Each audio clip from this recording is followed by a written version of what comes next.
Hello, Shane Washington. This is Noah with the Chevy Silverado. I'm going to do a run through here. So first you asked about the body. So we'll get kind of close to some common problem areas here.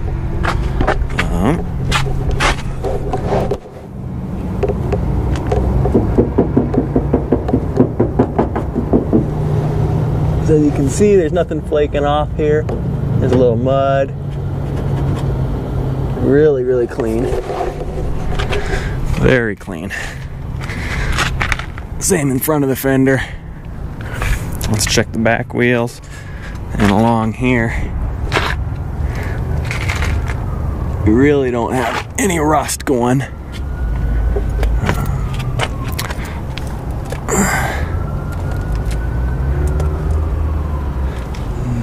And back behind, it's pretty clean. You were asking about tire tread. We can try to get a good look at it here.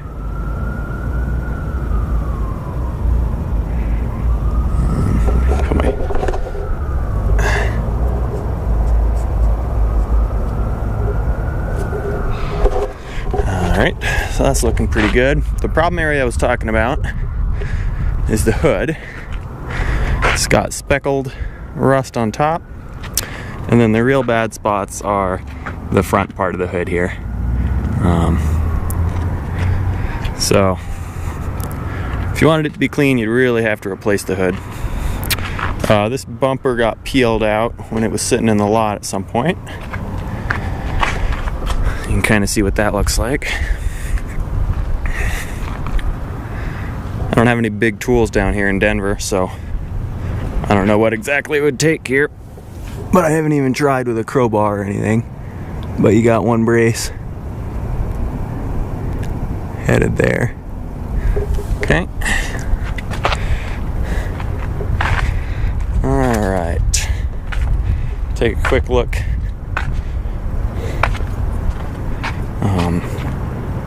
Well, let's look at the engine and stuff first before we go inside.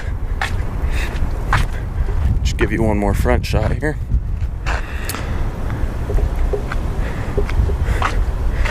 Alright, I'm going to put this down.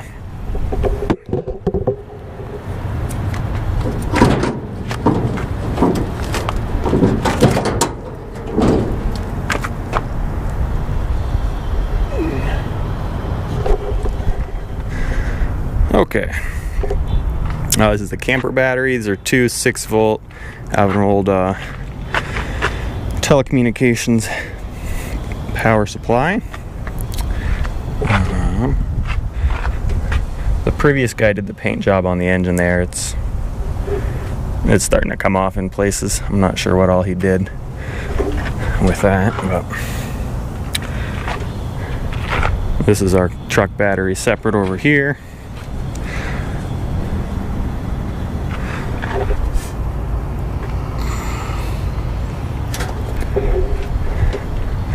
And then I'll start it so you can listen to it.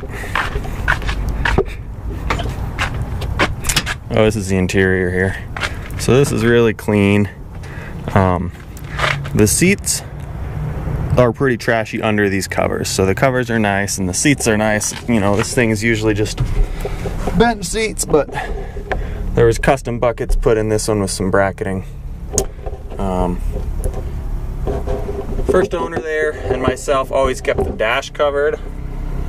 So as you can see, that's still completely clean underneath. Carpeting. There's the 97,000 miles that I think is accurate. Obviously I had to trust the guy who sold it to me, but I looked at some of his old tire keeping records and stuff, and kind of, you know, like I saw in the 90s where it was 50-something thousand miles, and then he said he hadn't driven it for a long time, so it kind of checks out that it would be sitting at 97 or 99 now. Alright. Oh, this switch down here, that is to connect the truck battery to the camper battery for charging while you drive. I always keep it disconnected otherwise to make sure that I don't accidentally drain everything.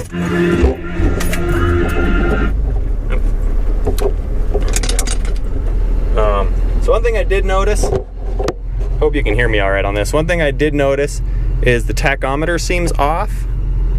It says right now that it's going at 1750.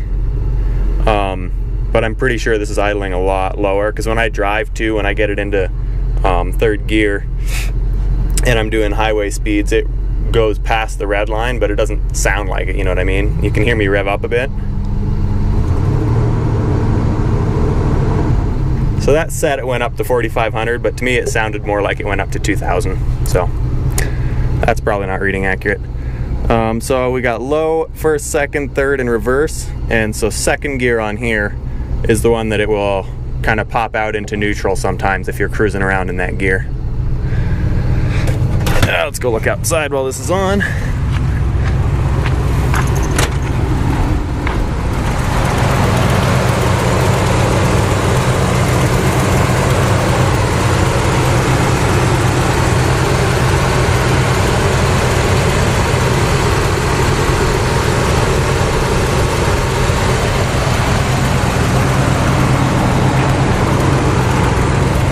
I don't know how well you're going to be able to hear that. I got this external mic, but I haven't really tried this setup before, so we'll see.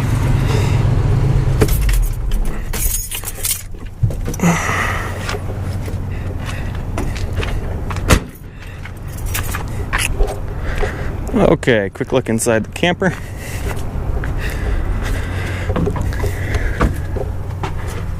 So it's pretty clean, pretty functional. Let's see. There was definitely some water damage in the ceiling, or like there was water getting through in places. He had a couple old, only like 30-watt solar panels on there. I tore them out and tarred the roof. I still have the panels in here if you would want them, but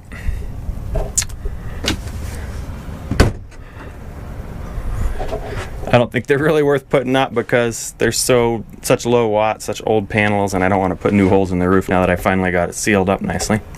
But you can see this part of the roof is okay. Around this vent, there was obviously water coming through at some point. And then the worst spot is probably in the bathroom here. And that's up there. So the ceiling here is pretty bad. Since I tarred it, I haven't had any leaking. Oh, I gotta go turn on the power here so I can show you some of the utilities in there.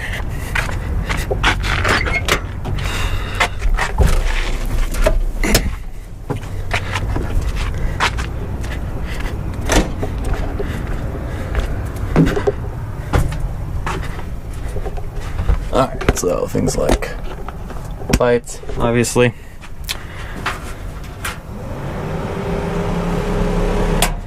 Fan, another light. There's a light here. Oops, that's for 120. There it is. 12 volt. Water. Oop. So the way I got it hooked up right now, I usually leave the pump turned off when I'm not actually in my camper using it. So it should be building pressure now unless I have something on.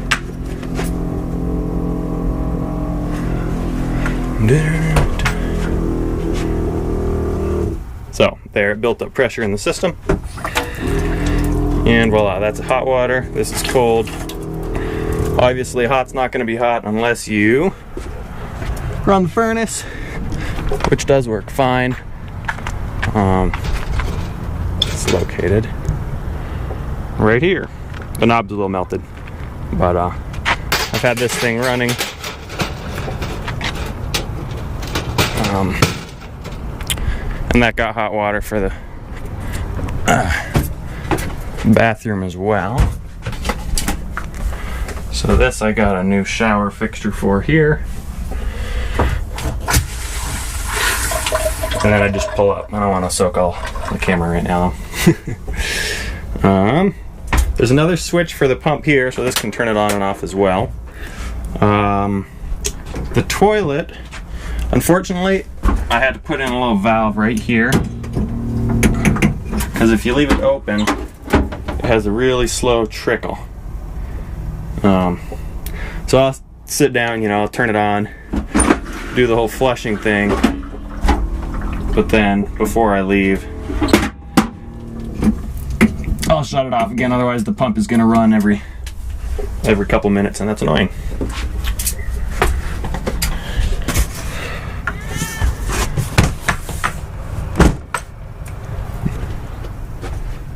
Let's see. A couple speakers here. There used to be a big radio system. I installed a little Bluetooth thing here. You'll see the light come on in a second. Yeah. I don't have my phone with me, so I'm not going to connect right now, but turn that off again. Oh, I got a spot for a fan here. So this fan just clips right in and plugs in. You can turn that on. Oh, I might not have got that in the video. So there's a bracket there. I just find it kind of obtrusive, so I have it so I can pull it out when I'm not using it. What else have we got? Obviously storage and stuff up here.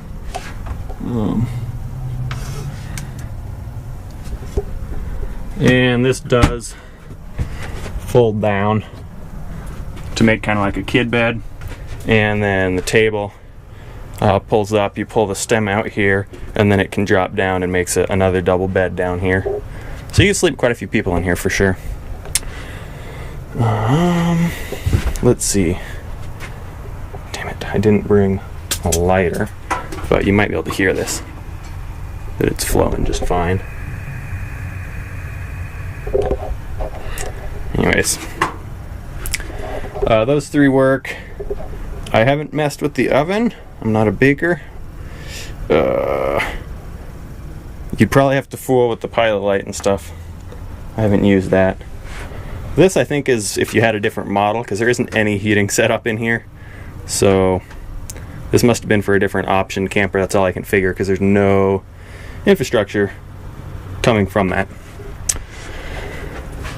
All right. Oh yeah, the fridge. This is obviously not the original fridge. This is out of a VW bus, and I built a little door for it. And it's been a little finicky recently. I can get it started and then it shuts itself down. So I'm gonna keep messing with that and see if I can get it working good for you, but no guarantees. So there's just kind of some extra room here because it's a smaller fridge.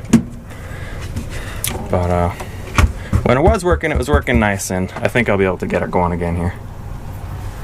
Extra room up here, pots and pans, whatever.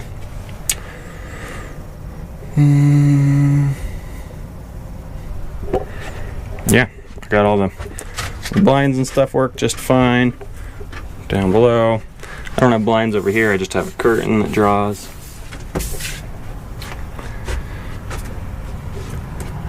You're probably gonna have to ask me various questions that I'm just forgetting to answer right now. I can't really think of stuff. Propane hatch down here. Might be able to fit a 20 gallon in here. That would sure be nice, especially if that run in the fridge and stuff.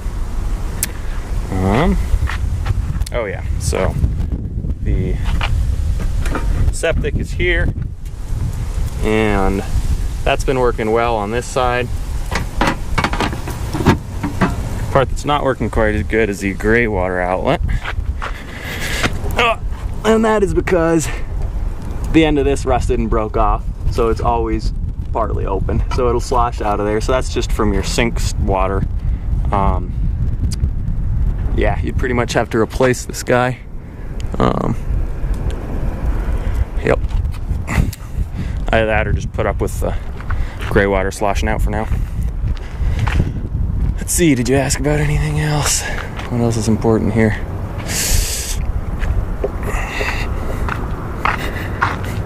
Yeah, it's always ran really nice. I haven't had any problems. Like I said, carb tuned up for this elevation. Turn off the battery.